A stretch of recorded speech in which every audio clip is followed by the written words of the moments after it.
지난해 7월 일본 정부는 반도체 디스플레이 핵심 소재 3개 품목을 중심으로 한국에 대한 수출 규제를 전격적으로 단행했습니다.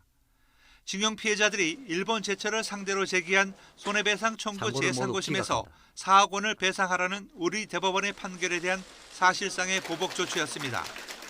일본 정부는 피고가 된 자국 기업의 자산 매각이 이루어지면 즉각 보복에 나서겠다는 뜻을 끊임없이 밝혀왔습니다.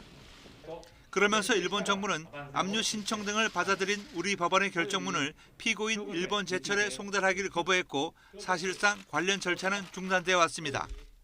일본에 있는 기업에 이 소송 서류가 송달되지 않음으로 인해서 압류 절차들은 거의 중단되어 있는 상태라고 보시면 되고요.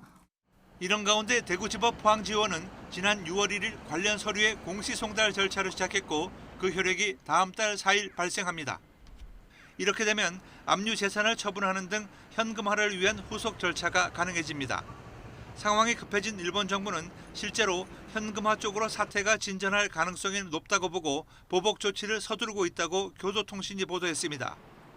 보복 조치로는 우선 한국인에 대한 단기 비자 면제를 중단하고 각종 비자 취득 조건을 까다롭게 하려는 방안이 검토되고 있는 것으로 전해졌습니다. 또 하나는 외교적인 대응 조치입니다. 복귀 시기를 정하지 않은 채 도미타 고지 주한 일본 대사를 본국으로 불러들이는 방안입니다. 이 밖에도 한국산 수입품에 대한 추가 관세 부과와 한국 의뢰 송금 규제 방안 등도 거론되고 있습니다.